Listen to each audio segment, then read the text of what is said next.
Tennessee's Jermod McCoy's 2024 film is on par with any and every cornerback in the 2026 NFL Draft. When healthy, he's a surefire top 10 pick.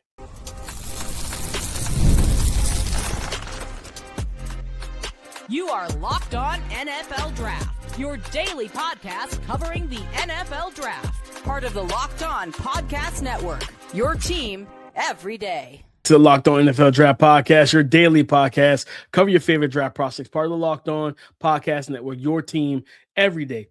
I'm Damian, Parson. I'm an NFL draft analyst for Bleacher Report. That's Keith Sanchez. He's the director of scouting with the Draft Network and 2019 national champion for those LSU Tigers. And as always, thank you for making Locked On NFL Draft your first listen of the day. And thank you for making the Locked On Podcast Network the number one sports podcast network in America. It's all because of you. Jermod McCoy, the man we haven't seen play football in over, a calendar year.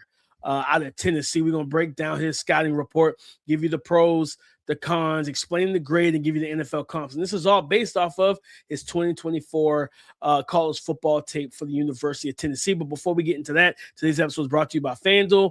FanDuel is giving you a way to turn that energy into even bigger potential wins with a college basketball parlay profit boost. Head to FanDuel.com to get started. Keith, talk to me, man. When you look at Jermod McCoy, what's that A trait for the cornerback out of Tennessee who came into the combine listed at 6'1", 188 pounds, 31 and a quarter on the arm, 9 inches on the hand, and he didn't test. He said, I'm going to do all my stuff at Tennessee's Pro Day. What's that A trait from him going off of the last time we saw him, which was 2024? Yeah, if I had to go to one thing, the number one thing, I'll say that. To me, it's the ball skills and the willingness to take chances on making plays on the football, right? And how comfortable he is taking that shot, right? And you know how many times we watch corners and you just say, man, just get your head around. Or why he didn't go for the football, right? Like you say those type of conversations. Jermod McCoy is not one of those corners, right? Like he's confident in his ability to make a play on the football, come down with the football. And that's a really good trait, right? That's a high trait. That's something when we talk about cornerbacks having an opportunity to turn the football over, there's a lot of value, immense value in that. So when I look at Jermod McCoy, I say that's his number one thing. The second part, I thought he was a pretty good plant and drive player when you're talking about being in off coverage. You see some lower body explosiveness, right? Like his feet being able to transition and change direction and play downhill. So I think in positions where he plays 7 to 10 yards off the man and they throw the football underneath, he has good closing speed. You almost say explosive, has burst to it. So I think that's the two immediate things that come to mind: the ball skills and then the closing speed when he's playing in off coverage. I agree with both of those, and I think I'll add for me, Keith, what I really like about his game is I think he's a scheme versatile corner. Like in the end, in today's NFL, you got to be able to do both. You know what I mean? Play zone and play man when you're called upon. A lot of teams that live in zone early and they switch off the man on money downs. You need to be able to do it when the coaches say, hey, we're going cover one. You need to be able to lock down or play good coverage and man to man. I like his foot quickness. I liked his hip fluidity. I felt like he was a guy that turned his hips well. In zone, I saw a guy that stayed on top of routes, rarely ever let a guy get over the top of him. He played well on the top, funneled down, like you said, that ability to plant and drive.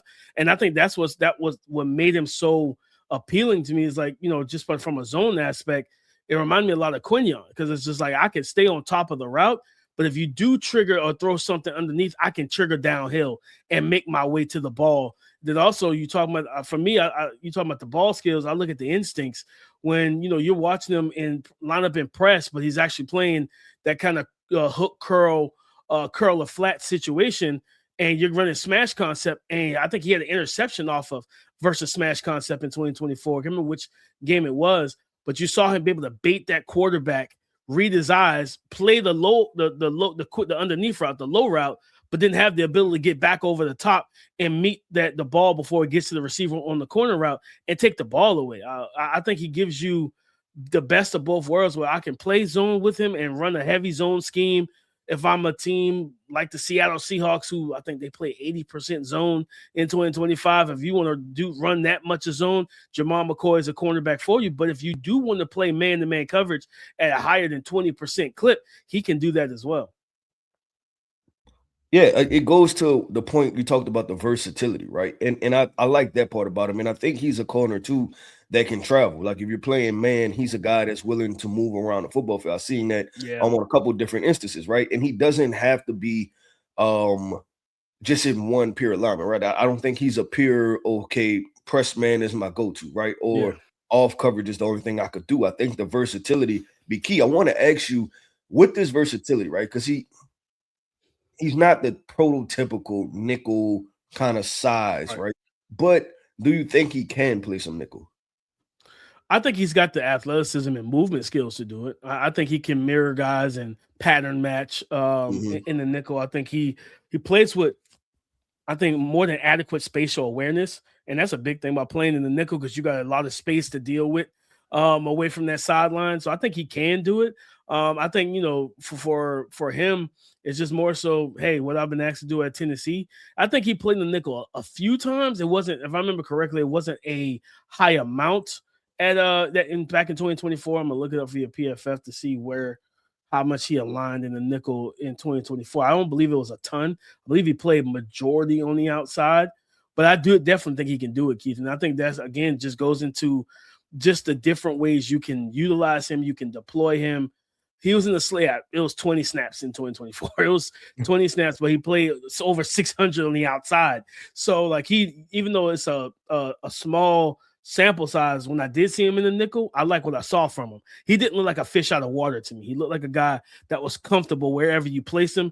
And to your point, the positional and alignment versatility, he's not just a left side. You've seen some corners, they don't travel, they can't move to the right side of the defense. Is like, well, muscle memory wise, I'm not used to opening my hips this direction. And it's like, I think it's almost similar to the tackle situation, right? Like, just kind of in the sense of playing going from writing with your left hand to your right hand. I'm not comfortable going to the right side of the field, right? And especially if you're playing a lot of that like press bail and stuff like that. Now you're opening with the opposite hip, and I'm usually on the left side. Like, he's not a guy that I feel like you have to pigeonhole, like you said, to one side of the formation. He can move and travel with the number one guys, and that's a big trait to have, because there's not a lot of corners that you see coming out of college where you're like, you know what, I'm comfortable with you traveling anywhere on the defensive formation based off of where the number one wide receiver aligns. Yeah, I agree with that. I'm gonna do this too because this is the last pro I wanted to talk about with Jermod, and that's his willingness and to be a part of the run game or the quick screen game, right? Like, he is a guy that will fight with wide receivers to free himself, right? He'll fight under blocks, over blocks, right? Like, you're not going to see him shy away from it, right? And we'll talk about the cons and what he needs to improve in it. But I think the fact that you have him on the outside and he's a guy that's going to bring it, right? Like, he's going to show up. And I always say this with cornerbacks: you don't need, if your cornerbacks, you don't necessarily need them to be your best tacklers on your team, right? Like, I hope your linebackers and your safeties and the guys that are more inserted in that situation are your best tacklers on the team. You just need them to be willing, right? You need them to be able to willingly get in the way and make some contact. And I believe that's what Jermod McCoy does. He's not a guy, like I said, that it's so easy in the quick screen game, right? And you have a wide receiver on you just to act like you're blocked, right? Just to be like, oh man, I couldn't get to it. He's not one of those guys that you get that vibe from, right? Like, he fights under and over blocks. Like I said, he'll, quick to disengage, use some type of hand maneuver, free himself up to make a tackle. No, and to your point about taking on those stock blocks in like the quick wide receiver screens and stuff like that, I appreciate how he's able to leverage and attack those blocks, leverage and funnel the ball carrier to his help. Inside. You know what I mean? They back inside. Don't let those guys get outside to the sideline, because depending on what type of athlete that is, that could go from a 5-yard play to a 55-yard play in a heartbeat. So I appreciate his ability to play outside, attack, force and funnel the ball carrier or the receiver who's catching that screen to the help back inside, and then they rally and tackle. I like the physicality he plays with in those situations, Keith.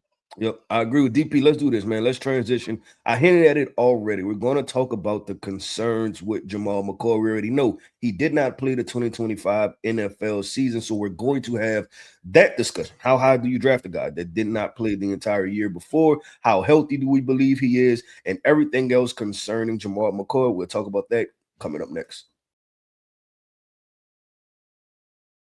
College basketball is nonstop. Big games, tight spreads, momentum swings every single night. From early tip-offs to late-night West Coast shootouts, there's always action on the board. And now FanDuel is giving you a way to turn that energy into even bigger potential wins with a college basketball parlay profit boost. You can build any college hoops parlay you want. Rivalry games, ranked matchups, whatever fits your read. You can mix spreads, totals, and player props to match how you see the slate playing out. And you can look at the odds around your favorite team if they are still in season. So go safe, go bold, ride with the team you've been following all season. It's your parlay, your style, and now with more upside behind it. So head to FanDuel.com today to get started. That's FanDuel.com to get started. FanDuel, play your game.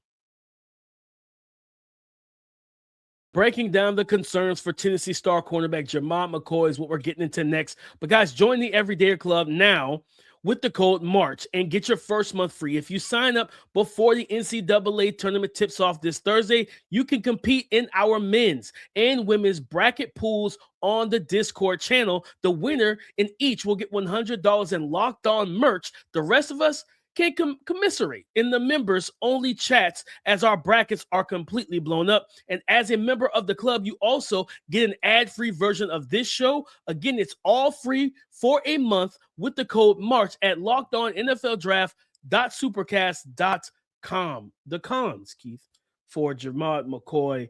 One of the things that stood out to me, I love him in zone, but I think there's a little bit of freelancing that he does from time to time, where he will carry routes vertical a little bit too much. He'll, instead of, depending on the zone coverage, he'll carry routes and not always pass those guys off. And I don't know if it's a trust thing, like he didn't trust his safeties to be where they were supposed to be. But in those situations in the NFL, that's a blown coverage if you take that vertical route into that safety realm, and now you got a deep backside, deep over route that replaces you in the zone, and you're not there to make a play on it or to tear that quarterback. Now they got a 20, 30-yard catch that now they have space. You can get yards after the catch as well. I just want to see him be a little bit more disciplined in terms of passing off those routes in zone and trusting his teammates, or what it looks like, trusting his teammates a little bit more so he can play to the actual coverage more consistent. I feel like he freelances to be a playmaker a little bit too much at times. Yeah, he does. And that was part of the gambling and taking chances part, right? When you look at it and be like, okay, he'll take some chances here and there, and it could backfire, right? Like until you really get that fine-tuned and heavily calculated, right? To where this is the exact moment I take a chance, and these are the moments I don't, right? Like you have to be, because it's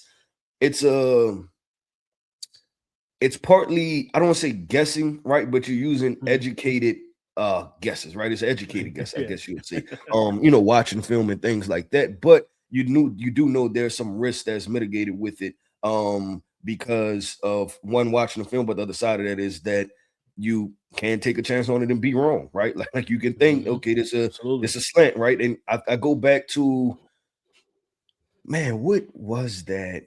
What game was that? And remember, I know it was Sean McVay. It was Sean McVay. You know what? The Sean McVay and Tariq Woolen situation.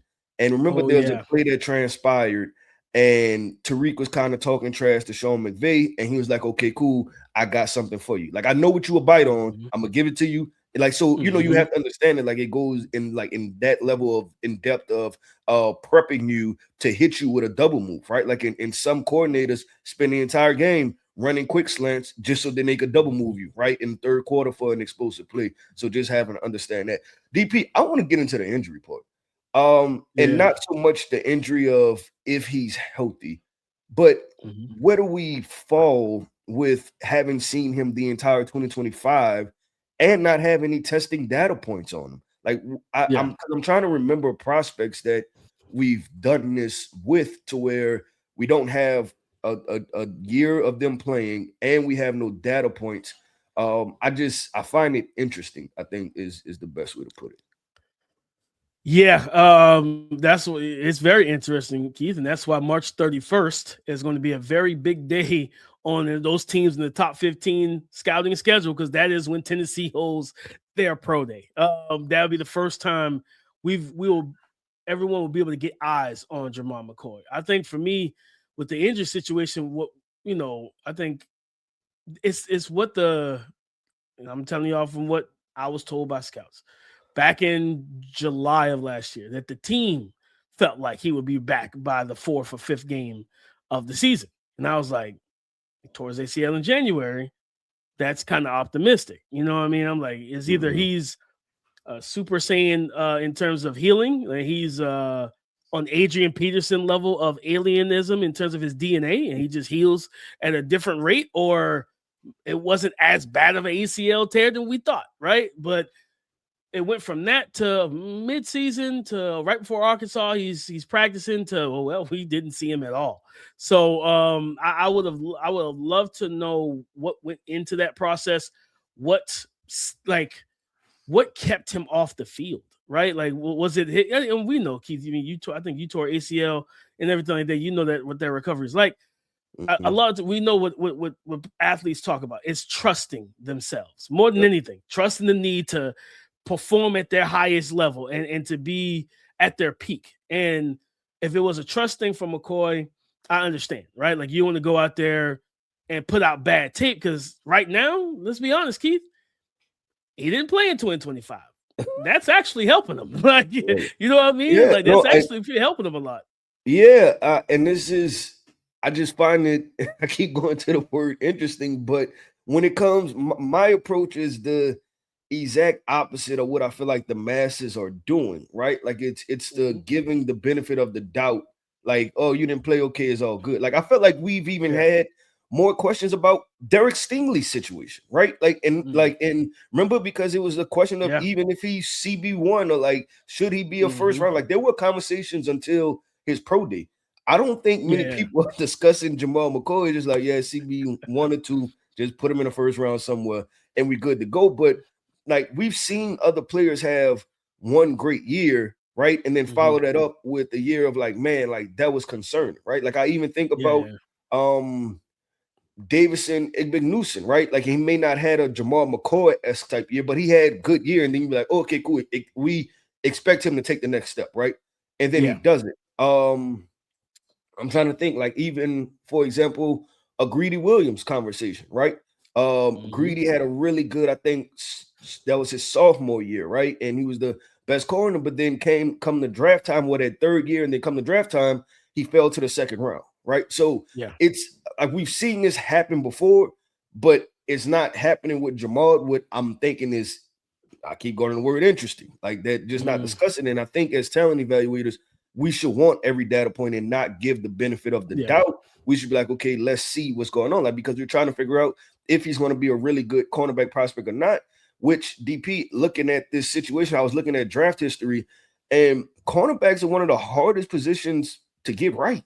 Like, you look at like some of these cornerback classes, I think the 2020 class, you're talking Jeffrey Okudah, CJ Henderson, AJ Terrell, Damon Arnett, Noah Igbengani, I always mess his name up, and then Jeff Gladney, right? Like, that's the first round corners. Like, I think there's only one that played at a high level, right? Like, so it's a difficult position to kind of evaluate. You just had Emmanuel Forbes, right? Like, he first round corner, struggled a little bit. DP, we had more questions about Christian Gonzalez, right? This is crazy. Coming out of Oregon, which he was a complete prospect. I'm like, no, this dude's pretty good. Like, I don't know. Like, and that's why I want to pick your brain about that. Like, just where are you in this process of Jermod McCoy? So for those who don't know, he started his career at Oregon State. So he played in 2023. So we got 2 years of tape. And so 2023 was a solid year for him. Then 2024, he took a massive step in his play. And then he went up in competition, went to the SEC and balled out. I think that's where, I know for me, that's where my mindset is like, okay, I've seen you go from solid to playing really good football, to which allows me to say, okay, if you're healthy, I believe we're going to see that 2024 version of Jermod. Now, with the caveat, mentally, with you not playing, there is going to be, like, you going from not playing for a year to jumping straight into the NFL, there will be a learning curve. There will be some. How many times we heard the stories of those of players in the NFL? Like, what was your welcome to the NFL moment? His might be early in the season. You know what I'm saying? His might be in training camp. Depending on what team he goes to. Like, you go to a team and they got some dogs at receiver, and you're like, man, I haven't covered anybody in a year. Like, you know what I mean? Like, and I think that's why March 31st it's gonna be massive, Keith. Like, we want to see you move. We want to see how fluid you are. Like, run the 40, all that type of stuff like that. And again, I mean, and for those who wonder, like, why didn't he test at the combine?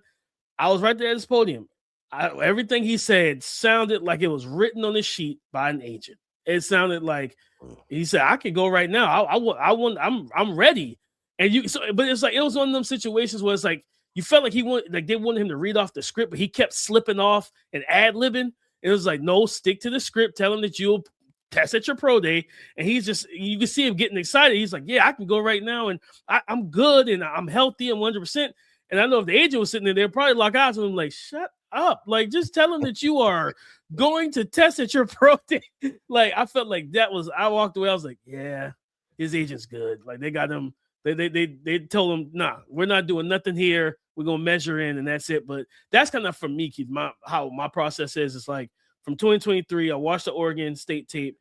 All right, you were solid, right? I see why Tennessee wanted you. Now, what were you going to do when you got to the bright lights of the SEC? And you handled that very, very well. I have, you know what, DP? We usually save the last segment, right? And we explain the grade and the comps. We're going to do that. But just because this is a special circumstance, right? And we're talking about a potential first-round pick, I think we still have more talking points to get to, right? In explaining the prospect and his evaluation. So let's continue this conversation on Jermod McCoy, pro day expectations, right? And just different things that we may want to see from him coming up next. And we're still going to explain the grade, tell you our draft grade for him, and give you an NFL comp. We'll do that coming up next. It's tax time. But for a lot of us, the old way of doing taxes is a lot. Trying to book an appointment that's not the most convenient, sitting in a waiting room with a stack of papers, emailing back and forth and wondering if they really get your situation. But this year, you're getting a major upgrade. Intuit TurboTax now has in-person locations nationwide. You can meet face-to-face with a real TurboTax expert, and your documents, they get uploaded straight to your TurboTax app on the spot. And just like that, you're done. Your TurboTax expert works to get you every dollar you deserve, while you get real-time notifications as you go on about your day. It's the relief of walking in and meeting a real person and walking out knowing your taxes are being handled right. So head to TurboTax.com/local to find a store near you and book your appointment. Thank you for making Locked On NFL Draft your first listen of the day, and thank you for making the Locked On Podcast Network the #1 sports podcast network in America. It's all because of you. Jermod McCoy, the expectations for the pro day, Keith. Like, again, he tore the ACL after, I think it was after the playoff game against Ohio State or whatever. It was after that game. So he was training, and I think he either plant or like he tweaked and whatever, and then that's how he ended up tearing it or whatever. So that was last January. It is March, the middle of March, right? 13, so we're about 14 months, right? Somewhere in there, like. So you're like, man, we got a year and some change removed from the injury. My expectations for his pro day on the 31st, Keith, I want to see him. I want to see him be explosive. I want to see you throw caution to the wind, run the fast 40, jump high, do everything. We haven't seen you on the field. I don't think this is a situation where you say, yeah, I'm not going to do the 3-cone. Or yeah, I'm not going to do this. No, you need to do everything. Answer the questions that we have right now. Would you be disappointed every single drill if he didn't? And the reason I'm wondering what's going to happen, 100%. And I know this has turned to a conversation, but the reason I'm interested on what's going to happen is just because it's worked thus far, right? Like he hasn't done anything. He's still a first round pick, right? So I'm interested to see, like, Yeah. from that perspective, what he decides to do. I think at his pro day, I would be shocked if coaches, 'cause, a lot of like team coaches will run certain drills and stuff. I'd be shocked if a team's DB coach walks up and they're running the drill and they're like, "Hey, we want to see you do this, that, and the third," and he's like, "No, or we're not going to do that today," or whatever. Like, that would be something that could knock your stock down overall. Like Jamal Yeah, McCoy is yeah. a fantastic talent, athletic, like easy mover, zone man, ball skills, everything we talked about at the beginning of the show from 2024 on tape, it's there for him. This is one of those guys that Keith, truly for me, I view him as a guy that could potentially develop into a shutdown type of corner in both man and zone coverages. But I need to see you do some stuff at your pro day. I need you to see you do and take on the competitiveness, that jovial, that energy I felt from you at the podium when you talked about getting back out there. I want to see that at your pro day, and I want to see you run fast, jump high, be explosive, because that's one of the biggest things, Keith, is like with the ACL. Did it zap any of your top end speed? Did it zap any of your athleticism and explosiveness? We want to see that be answered, and hopefully be answered in a positive way. Like, no, it didn't take away those things from me. No, I agree, and I think that's gonna be the thing. I think everybody's gonna have to walk in there like, what's a threshold for your 40 time, right? And we'll get into this prospect report, but I liken it to the Mekhi Lemon situation, right? Right after his pro day and the 40 times, and then now the question marks. But I'm not forecasting that will happen. I just think that his pro day and numbers are going to be so important for him, just because we don't have a year of film. But DP, let's do this, man. Let's get into the grade. So let the people know what's your draft grade that you have on Jamal McCoy, and then what's your NFL comp. Man, my draft grade for Jamal McCoy, I have him at an 8.6 first round grade, impact player. I think he's healthy. And if again, it's just all about rebounding, like you playing the way you off of 2024. He's a guy that could be a top 10 pick in this class to me. My comp, I ran through so many different ones, but one I really settled on, I felt like I really liked a lot. And as Jalen Johnson for the Chicago Bears. 6 foot, 193. He ended up running the 4.5. I think McCoy should run faster than that if he's fully healthy. He ran the 4.5. He had a 36.5-inch vert.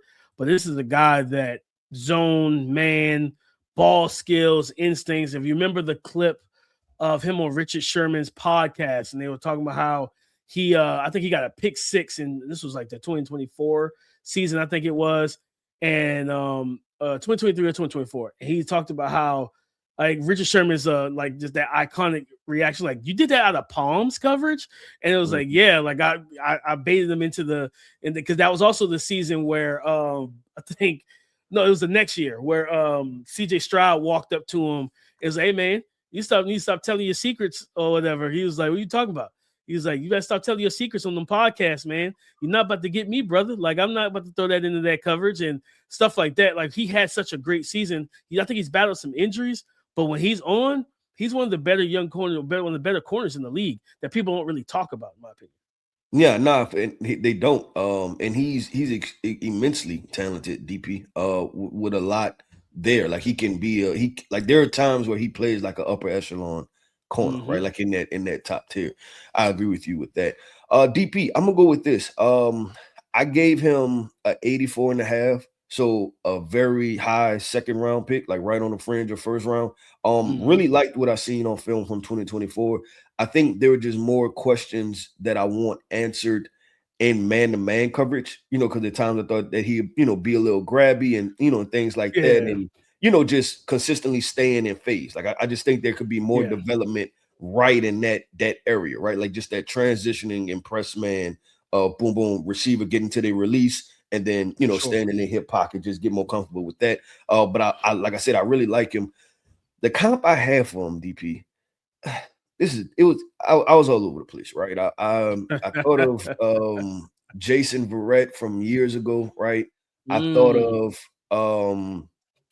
Deron Bland, but it's like Deron Bland was a 5th round pick, right? But Yeah. I thought about it from the risk-taking perspective, right? That he'd take chances, and he'll intercept the football, right? And Duran does a good job too of kind of doing that off coverage type situation and reading the quarterback eyes. But an interesting player I'm gonna go with, and I'm gonna go with, but I thought of is Cooper DeJean. Mm. Because I thought Cooper was explosive too.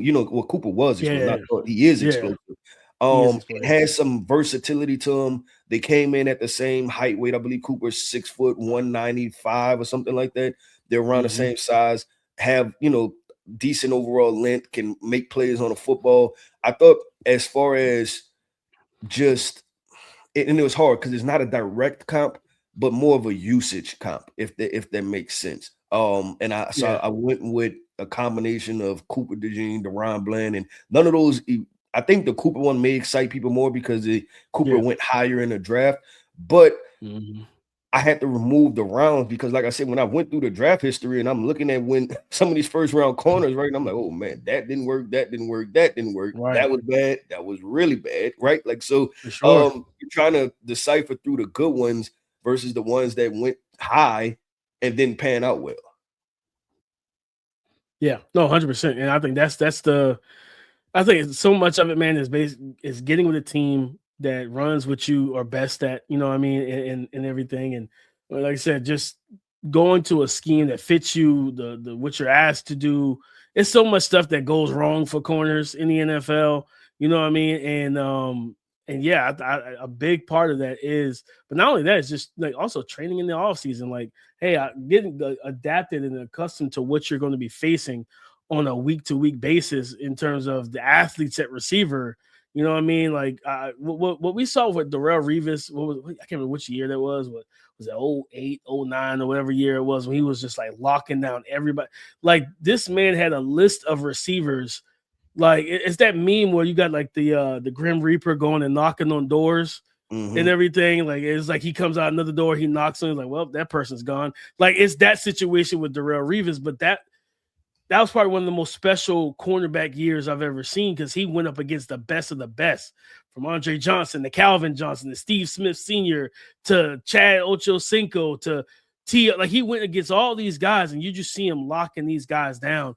And when you watch the tape, it was like, okay, it makes sense. And I look at Jermod McCoy, man, Keith, I think that this guy could be a lockdown corner, but like you said, there's some stuff in man. I think for me, it's the patience in man coverage. And I think that's why when I brought up the Cooper conversation, right? Because Cooper, I think he was more versatile in college, right? Like, he played nickel and different things like that. Yeah. I felt the same way with Cooper, was that like developing the man-to-man part, right, is kind of what needed to happen. But explosive athlete with some ball skills and some versatility. And I think what makes it difficult about Jermod McCoy is that we're still projecting too, because there's a year that we don't have a film, right? To be able to say like, okay, cool. Could you, if it's trips coverage, could you line up on number 2, right? And kind of play that nickel safety hybrid thing, which I feel like I see on film that I think he can do that. And then especially do it in a zone heavy type of situation. Absolutely. He's such an interesting situation, you know what I mean, in case and prospect, because March 31st, man, the end of this month is going to be a ton. It's a lot that can come from good and bad, right? Like, if he go out there and test as an other world athlete, Keith, he might push himself, and he might push himself over Mansour, because I think he's going to come in taller. He's going to come in taller. And I believe he also, he's got longer arms. He's going to probably way more, bigger wingspan, all that stuff.